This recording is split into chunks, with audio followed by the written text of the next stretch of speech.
এমন লোকের পিছনে ঘুরলে সেই তোমার থুইয়া কিভাবে দিল্লি যা মামুর বাড়ি দেখালে কলা খাচ্ছে আর তোমরা বন জঙ্গলে খালি বাঁচতেছ আর দড়ি খালি তোমার জেলের মধ্যে ঢুকছে।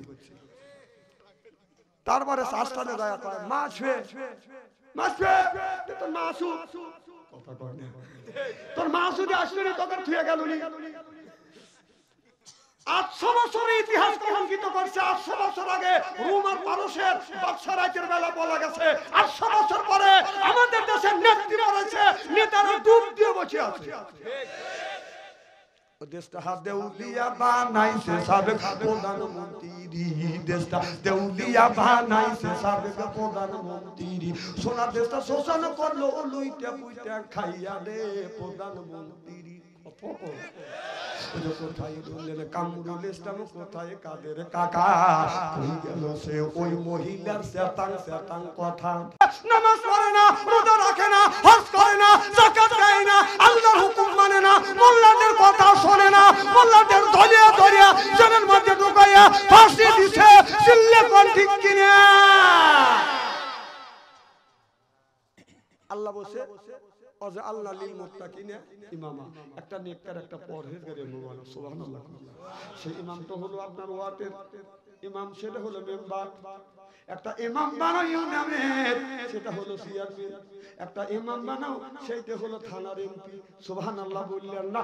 সেই ইমাম আপনি বানাতে যাবে, এই ইমামটা 15-16 বছর আমরা বানাইতে পারি নাই। মন গড়া ইমাম বানাইছে। যে ইমাম সুদ খাইছে, ঘুষ খাইছে, বদমাইশি করছে, লুচ্চমি করছে। ভোট দিতে পারি নাই। ভোট হলে ইমানের একটা অঙ্গ, ওরা জোর করে দিছে। আমার এলাকায় এক ভোট হচ্ছে, এক মুরব্বি চিন্তা করছে কখন মরি কখন বাঁচি, জীবনের শেষ ভোট দিয়ে আসি। গেছে কারণ বলতেছে চাচা আপনার ভোট হয়েছে। কও কি বাবু? শেষ ভোট দিতে আসলাম। খালি আপনার দেওয়া নেই, চাষির দেওয়া হয়েছে। কও কি বাবু? তোমার চাষি মানে 6 মাস আগে মরছি। ভোট দিয়ে গেল, তোমার চাষি 6 মাস আগে মারা গেছে। ভোট দিয়ে গেল, আমার সাথে দেখা করলো না। এই কয়ে নিয়ে চত্বর আছে, মাঠের মধ্যে পড়ে গড়াগড়ি শিখছে। পুলিশ বাসি ভুল দিছে, সরাসরি এই কি হয়েছে চাচা, কি আপনার গাড়ি দিচ্ছে? কর, এখন বিচার করবো। বাবা বিচার করো, 6 মাস আগে বউ মরছে, ভোট দিয়ে গেল, আমার সাথে দেখা করলো নাকি? পুলিশ প্রমাণ মুখে দিয়ে হইডি হুমার পায়। এই ঘটনা ঘটছে কি? কথা কয় জনগণ করছে কিনা? টাঙ্গাইল গেছি, ও বাবা এক নেতা, আমার এলাকার এক নেতা ধরে আমাকে জড়া ধরে শিক্ষক হুজুর দোয়া করে, এরকম দোয়া আসতেছে। কম বাদ যাবেন না, কানা হুজুর দ্বিতীয় স্বাধীনের পরে বাড়ি ছেড়েছে। কম বাড়ি ছেড়েছেন কে? কয় কে অন্যায় কি করছে? তুমি এলাকা তো আরো লোক আমিরিক করছে, তারা পড়ালে না, তুমি বলেন না হুজুর দোষ আছে। কি ভয়, কি ভয় যে অন্যায় করছি জনগণ ধরে বলেছে আমরা চুলো ভেসবে। কথা কন হুজুর, আমাকে হুজুর এই মহিলা ক্ষমতা রাখার জন্য কার সাথে দ্বন্দ্ব করি না, গ্রামের মানুষের সাথে দ্বন্দ্ব করছি, বোর সাথে দ্বন্দ্ব করছি, গ্রামের মানুষকে মারছি। আর এই মহিলা লয় করে চলে আমার বাড়িতে পার হলো, আমার কিছুই করলো না। এখন আমরা বন জঙ্গলে ঘুরি। কথা কয় না রে? এমন লোকের পিছনে ঘুরলে সেই তোমার থুইয়া কিভাবে দিল্লি যা মামুর বাড়ি দেখালে কলা খাচ্ছে আর তোমরা বন জঙ্গলে খালি বাঁচতেছ আর দড়ি খালি তোমার জেলের মধ্যে ঢুকছে। তারপরে শাস্তানে যায় কয় মাছ হয়ে তোর মা আসু কথা কয় না, তোর মা যদি আসলে না তোকে থুয়ে গেল নি। 800 বছরের ইতিহাস কলঙ্কিত করছে। 800 বছর আগে রোম আর পারস্যের বাদশা রাজ্যের বেলা বলা গেছে। 800 বছর পরে আমাদের দেশের নেত্রীরা রয়েছে, নেতারা ডুব দিয়ে বসে আছে। দেশটা দেউলিয়া বানাইছে সাবেক প্রধানমন্ত্রী, দেশটা দেউলিয়া বানাইছে সাবেক প্রধানমন্ত্রী। সোনার দেশটা শোষণ করলো লুইটা পুইটা খাইয়া রে প্রধানমন্ত্রী। কোথায় বললেন কামরুল ইসলাম, কোথায় কাদের কাকা, কই গেল সে ওই মহিলার সেতাং কথা। কোথায় রইলেন কামরুল ইসলাম, কোথায় কাদের কাকা, কই গেল সে ওই মহিলার সেতাং কথা। ওই দলের মানুষকে ভাষাইয়া দিল্লি করলে ভাষা রে প্রধানমন্ত্রী। 41 সাল পর্যন্ত ক্ষমতায় থাকিবে, মুরুদের মতো দেশটা শাসন করিলেন। ওই ছাত্রদের ওই রক্ত নিয়ে কেমন খেলা খেললে রে প্রধানমন্ত্রী, দেশটা হাতে উলিয়া বানাইছে সাবেক প্রধানমন্ত্রী, চিল্লে বলুন ঠিক কিনে। কারণ এই দেশে যেটাই ধরা পড়ছে 4000 কোটি টাকা ধরা পড়তেছে, ওই টাকা ওর বাপের না আপনার আমার। ভয় খেতেছে যদি আবার কোনদিন ঘুরে আসে বাবা। আর এই রাজনীতি বাংলাদেশে নাই, ওইটা আর থাকবে না। এই যে ইসকন পার্টি একটা সংগঠন তৈরি হয়েছিল হিন্দুদের, এই সংগঠন ওদের সাহস নাই বাংলাদেশে আন্দোলন করে। বাংলাদেশের ওই দলের কিছু পাওচাটা গোলামেরা আপনার আলো চাল মাখা, মাটির সাথে মাখা, এখানে তিল্লিক ভরা, গায়ে গলাতে আপনার পতিয়ে পড়া, ওরাই মিছিল করছে সরকারের বিপক্ষে, কোন হিন্দু যায় না। ঠিক ভয় খেতে লা ইলাহা ইল্লাল্লাহ কর জোরকন ঠিক কিনা জানেন না তো খবর? হ্যাঁ চালাবো তো, চলতেছে না তো, যা করছে দেশটা সারা সর্বনাশ করে ফেলছে। এই দেশটা কত আগে যত জানেন, 50 টাকার কাম করছে 50,000 টাকা খাইছে। আমার ঠিক বাচ্চা কয় আমি তোমার চিনি না। আমার ভাইয়ের ভালো করে লক্ষ্য করে শুনুন, নবীর এক সাহাবী প্রত্যেক দিন নামাজ পড়িয়া নবীর সাহাবী বাদন উঠে চলে যায়, মুনাজাত করে না, রাসূলের ওয়াজ শুনে না। নবীর এক সাহাবী লাফ দিয়ে দেখে দেখে বলে ইয়া রাসূলুল্লাহ, ইয়া হাবিবাল্লাহ, আপনার একটা সাহাবী প্রত্যেক দিন আপনার সালাম শেষ, আপনার ওয়াজ নসিহত আমরা শুনি গো নবীজি। ওই সাহাবী ওয়াজ নসিহত শুনে না, দৌড়া বাড়ি যায়। কারণটা কি? নবী গো আমি আপনাদের কাছে বিচার চাইলাম। এক পর্যায়ে মসজিদে যতগুলি সাহাবী ছিল বাজান বিচার চাইল। নামাজ শেষে ওই সাহাবী যখন আমার নবী ডানের থেকে যখন বামে সালাম ফিরছে, সাহাবী যখন বাজান দাঁড়িয়ে গেছে, বাড়ি চলে যাবে, আমার নবী বলে সাহাবী রে তুমি দাঁড়িয়ে যাও, আমার সব সাহাবী তোমার নামে অবজেকশন দিছে, তুমি কেন প্রত্যেক দিন নামাজ শেষে আমার বয়ান শোনো না, মুনাজাত করো না, না করে তুমি বাড়ি যাও, কারণটা কি কি হয়েছে? সাহাবী বলে ইয়া রাসূলুল্লাহ, ইয়া হাবিবাল্লাহ, এই মানুষের মধ্যে বলতে আমার লজ্জা লাগে, তারপরও আমার বলতে হয়। আমার সাহাবী বাইরে জানে না, হুজুর আমার গায়ে যে একটা পোশাক দেখতেছেন, এই একটাই পোশাক, আমার বাড়িতে তেমন ভালো পোশাক নাই। আর যখন নামাজের সময় হয় এই পোশাকটা গায়ে দিয়ে আমি নামাজ পড়ি। হুজুর বাড়িতে যাই, আমি আপনার বাড়িতে খনন করা আছে, কূপ কাটা আছে, ওই কূপের মধ্যে আমি নামি, এই পোশাকটা আমার বিবিরে দেই, আমার বিবি আপনার সময় মতো নামাজ পড়ে। চিল্লাইয়া বল মারহাবা। আমার নবী এই কথা শুনলেন, সাহাবীরা আর কোন কথা বলেন না, সাহাবীদের চোখ থেকে বাদান পানি টাচ টাচ করে বাদান জমিনে পড়তেছে। আমার নবী সাহাবীদের নিয়ে বাদান বাসায় চলে গেছে, যায় দেখে ওই সাহাবীর বাদান একটা ছেলে আছে, পিঠ মোড়া করে বেঁধে রাখছে। এবার হযরত ওমর উকি দিয়ে দেখে ছেলেটাকে বেঁধে রাখছে, ছেলেটা কাঁদতেছে। এবার দেখে বলে ইয়া রাসূলুল্লাহ, ইয়া হাবিবাল্লাহ, আপনার এই সাহাবীটা ভালো কাজ করতেছে, একটা কাপড় নিয়ে নিজেও নামাজ পড়ে, বিবিকেও নামাজ পড়া, কিন্তু আবার কাজ খারাপ করতেছে। কয় কি কাজ? এই যে শিশু বাচ্চা কত অন্যায় করে নাই, এক এক কষ্ট করে রশি দিয়ে শক্ত করে বেঁধে রাখছে, হাতে দাগ পড়ে গেছে, ছেলেটা কাঁদতেছে। আমার নবী এই কথা শুনিয়া ওই বাচ্চাটার কাছে যে হাতের রশি খুলে দিল, হাতের রশি পা রশি খুলে দিয়ে চোখের পানি মুছে দিয়ে কপালে চুমো দিয়ে বলে তোমার মা তোমার আব্বা আব্দুল ইস্তুর তোমাকে এইরকম করে আপনার কষ্ট দিয়েছে। সাহাবী রে তোমার এই শিশু বাচ্চা তো কোনো অন্যায় করে নাই, যার আমলনামায় পাপ লেখা হয় নাই। ও সাহাবী তোমার এই শিশু বাচ্চাটাকে কেন তুমি এইরকম করে আঘাত করলে এরকম করে বাঁধতে লাগলে হাতে দাগ গেছে। সাহাবী চোখের পানি ফেলে কাঁদলেন, নবী গো আমি গরিব মানুষ, এই যে একটা খেজুরের গাছ দেখতেছেন, এই গাছটা আমার ছিল, আমি 1% জায়গা বেচছি, এই জায়গা বেচার কারণে এই গাছটা এই ইহুদির বাগে পড়ে গেছে। হুজুর ওই গাছের থেকে আপনার খেজুর পরে, এই খেজুরটা আমার ছেলে খায়, এই ছেলেটা যদি বড় খেজুর খায় ইহুদি গালি দেয়, তোমার ছেলেকে বাইরে রাখতে পারো না, তোমার ছেলেকে ঠেকা রাখতে পারো না, আমার গাছের খেজুর কেন খায়?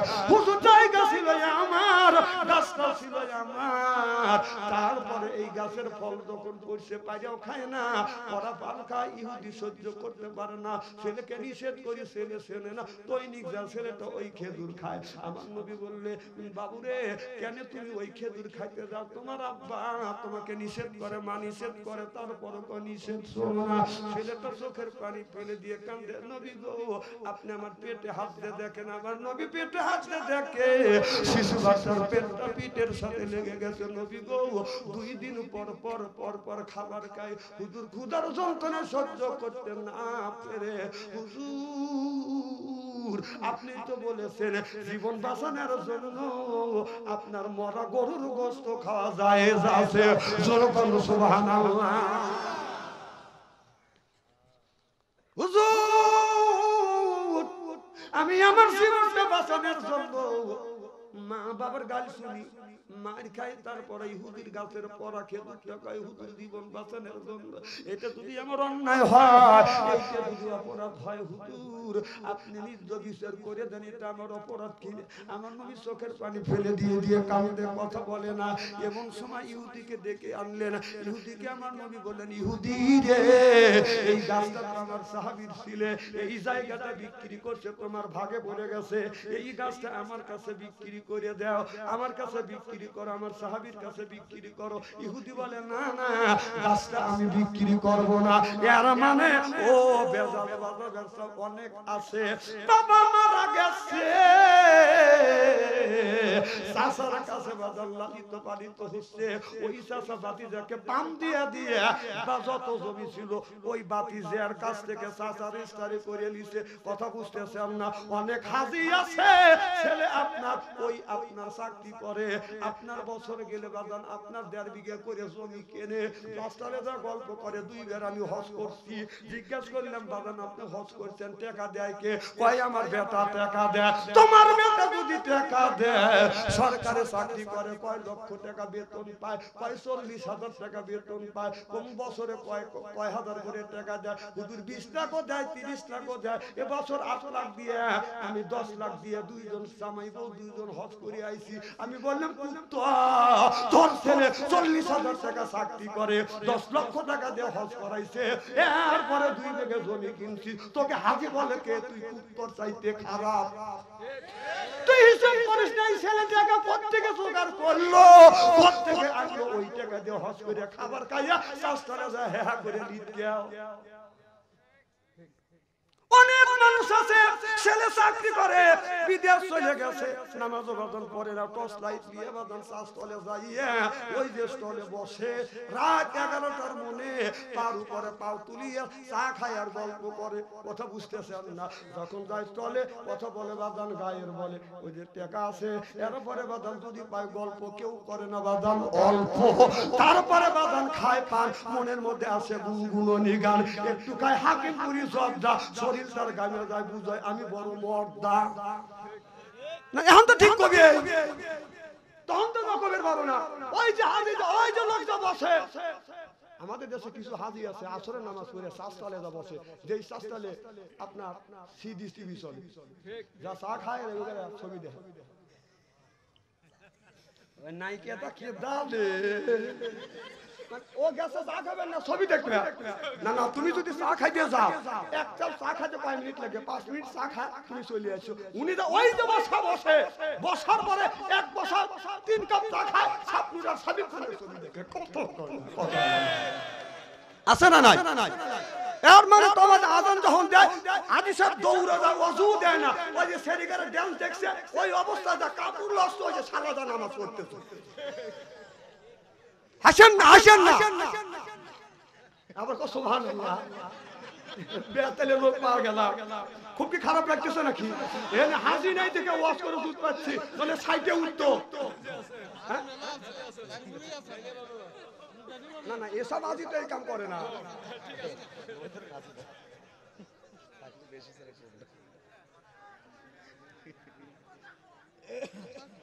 খুব খারাপ লাগতেছে নাকি? একটা তাকবীর দেন তো দেখি।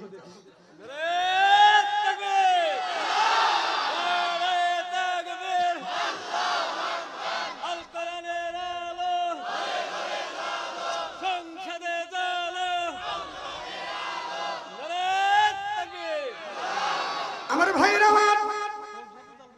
ভালো করে লক্ষ্য করে শুনুন, কোন জায়গা জ্বলার লাগে আমি দেখাবো। এই যে এই জিনিসটা কোন জায়গাটা জ্বলার লাগবে, কারণ সংসদ থেকে ডাক্তার ইউনূস যতদিন আছে, বিগত সরকারের লোকজন এতদিন খালি দোয়া মিস করতে থাকবে। কথা বুঝতেছেন না? কারণ নির্বাচিত সরকার আসলে যদি ইটের ডেল দিয়ে থাকো, পাথরের ডেল খাওয়া লাগবে। মনে রেখো, এখন অনেক লোক আছে আপনার তখন ছিল ওই দলে, এখন আবার যে দলের জোর আছে ওই দলে ভর্তি হচ্ছে। কথা কন না কেন? আবার এখন ওই সময় যে দল আবার ক্ষমতায় যাবে, আবার পরে যখন যে দল ক্ষমতায় যাবে এইটা দিয়ে ওই দলে যাবে। ওই সম্পর্কে আল্লাহ বলছে মুযাবযাবিনা বাইনা যালিকা লা ইলাহা উল্লাই ওয়া লা ইলাহা উল্লা।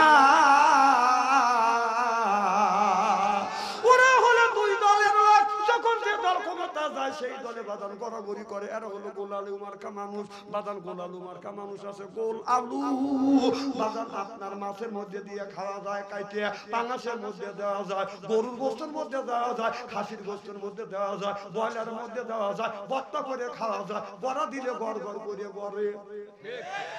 তাহলে এই আয়াত 1450 বছর আগে আল্লাহ নাযিল করতে, এইটা যদি বলি বাদশাহ থেকে রাজনীতি করতেছে।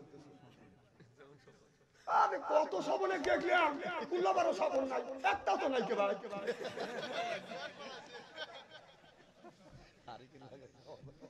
কত কবার স্টেজে আসলে ওয়াজে আসে ওয়াজ করছে, কথা কয় না। হ্যাঁ হ্যাঁ ওয়াজ করছে বছর বছর। হ্যাঁ আর ভাবলে হুজুর চেয়ারম্যান কোন আম তো রকো আমার খাওয়া করে রেখে এখানে বসে থাকছি, ও সামনে যায় আপনার গজল গাছে ওয়াজ করছে, কেন্দ্রে গন্ধ আরো কয়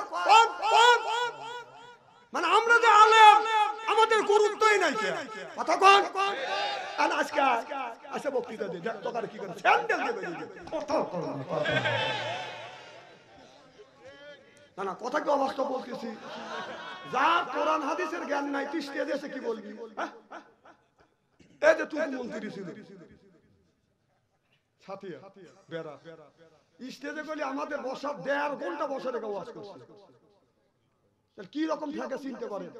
আর ওর সামসারা হ্যাঁ ঠিক ঠিক স্যার, কারণ তোর সার কোনে আর তোরা কোনে।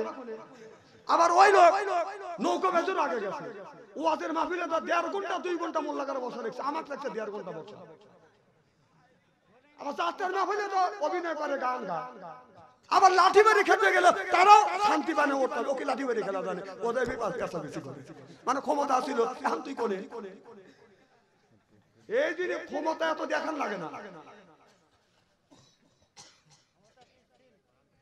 আমার ভাইরা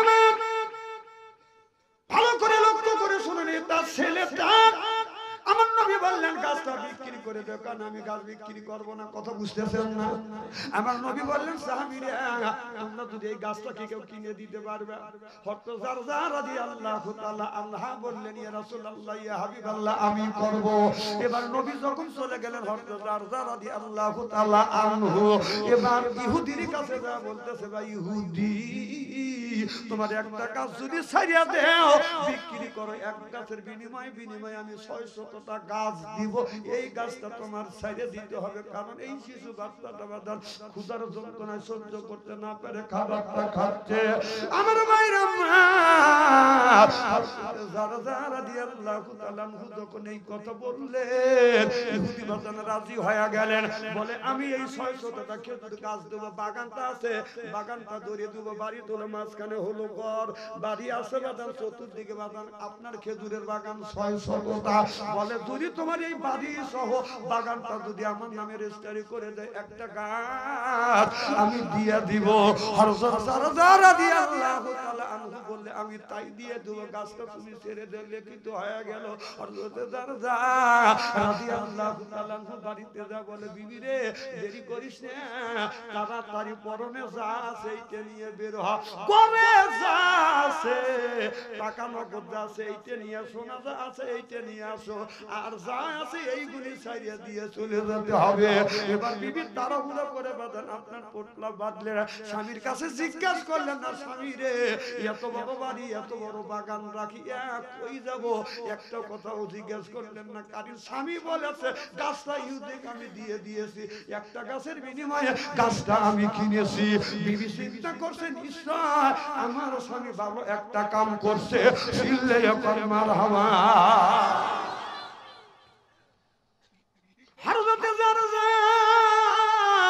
রাদিয়াল্লাহু তাআলা আনহু বাগান ওই শিশু বাচ্চাকে যা বললো বাবা রে আজকে আরো গয়না এই গাছটা আমি তোমাকে কিনে দিছি এই গাছটা কিনে দিছি জারজার বিবি বললে কেন এই কাজ করলে কই এই শিশু বাচ্চা কাঁদতেছিল এখন জারজার স্ত্রী বলে এই ছেলেটা যদি আমার এরকম হইতো আমি এই ধরনের কাজ করতাম স্বামী আপনি যা করছেন ভালোই করছেন আল্লাহর নবীর কাছে খবর চলে গেল আল্লাহর নবী হযরত জারজার চেহারার দিকে তাকাইয়া সাহাবীদেরকে ডেকে ডেকে বলে সাহাবীরা রে পরোপকারী মানুষ যদি দেখতে চাও জান্নাতি যদি মানুষ দেখতে চাও হযরত জারজা রাদিয়াল্লাহু তাআলা আনহার চেহারার দিকে তাকাও সিল্লা কোন সুবহানাল্লাহ এই ধরনের কাজ নবীর সাহাবীরা বাতন করেছে আর আমরা ওই যে বাতিজে বাদান এতিম মানুষ বাবা সত্য দিয়ে মারা গেছে ও বাদান চলতে পারে না চাচা কয় বাতিজে জায়গা বেশ যদি 22 জায়গা 2% বেচছে 5টা গাছ বাজিছে চাচা কয় একটা গাছ দেবো না সব আমার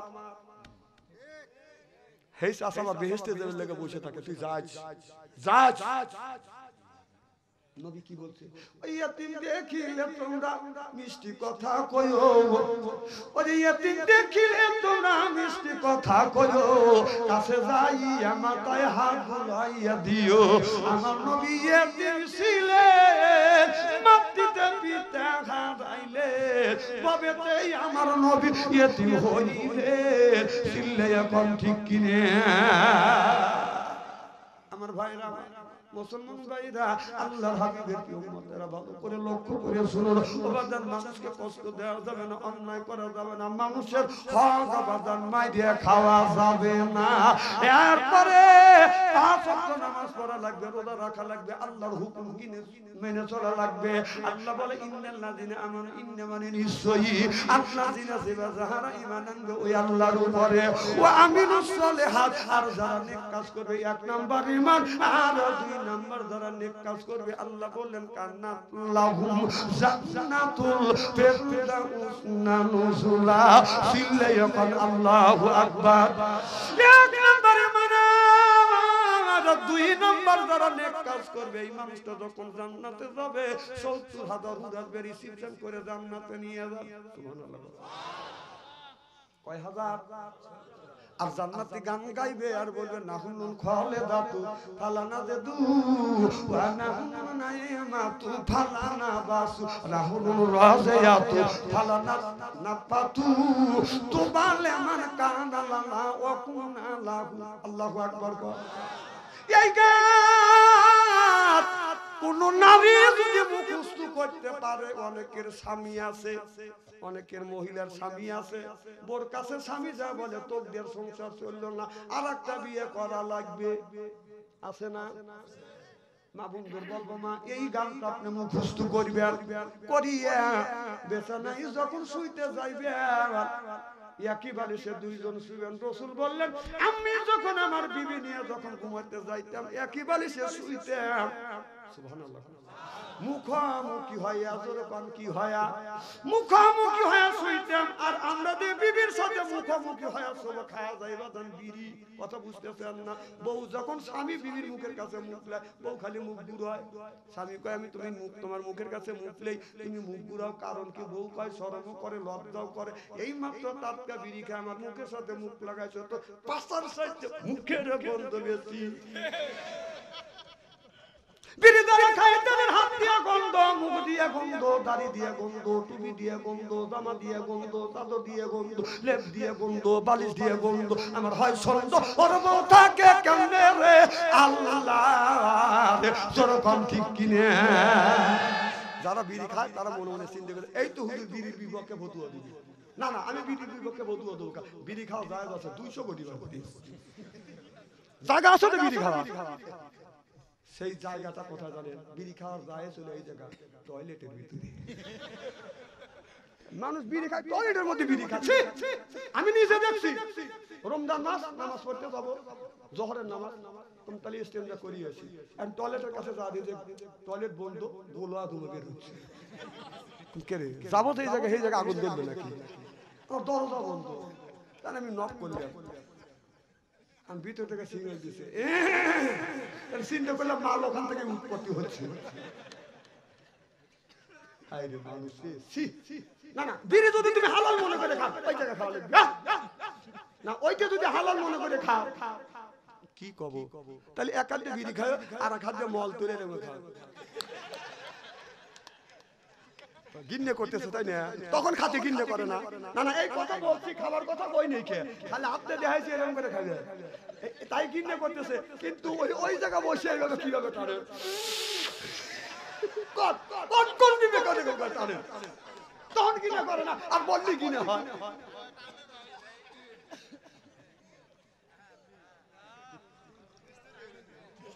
না কথা কে অবস্থা বলতেছি নাকি? এগুলি বাদ দেন। দেখি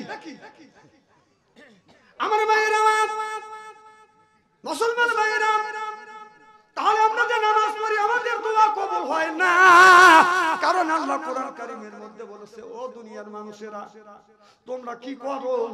তোমরা হালাল খাও, কুলুমিন তৈয়বা তোমরা রাজাক না, তোমরা আগে হালাল খাও এরপরে ইবাদত করো, আল্লাহর দরবারে ইবাদত কবুল হবে। আল্লাহ সুদকে করছে হারাম, আর আমরা মনে করি বাজান আরাম। যারা খায় সুদ ওদের নাই কোনো বাজান হুশ, ওদের আপনার হজম শক্তি ভালো, সুদের টাকায় লাগায় আরো, ওদের পেট হয় না খারাপ, ওরা হয়ে গেছে শয়তানের অরিজিনাল বাপ। হ্যাঁ, মায়ের সাথে অনর্গল সেনার গুনাহ হয়। খায় দেহ কয় না ঠিক, যারা কথা বললো না মনে খায় জোরে কোন কাম বললে হক কথা ছাই দিয়ে কথা কি আমার? আল্লাহ বলছে হালাল খাও, ইবাদত করো, কবুল হবে, নইলে কবুল হবে না, হতে পারে না।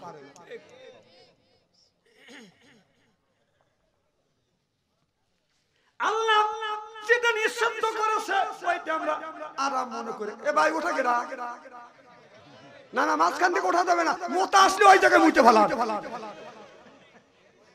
এগুলি কি? আচ্ছা আপনারা বহুদিন দেখছেন ও শুনছেন, কোনদিন কি দেখছেন নাকি? সত্যি কথা বলবে, স্টেজে আসিয়া বক্তারা কোনোদিন বলছে যে আপনারা বসে থাকেন, আমি একটু পেশাব করে আসি। যদি আপনারা বসছেন আমার পেটটা খারাপ হয় সহজে, আমি টয়লেট করে আসি, আপনারা বলবে পরের বাড়ি খাও, দিশে করে খাও না। আমরা যখন মাহফিলে আসছেন হিসেব করে ঢুকতে একটু সিপে ধরে রাখে।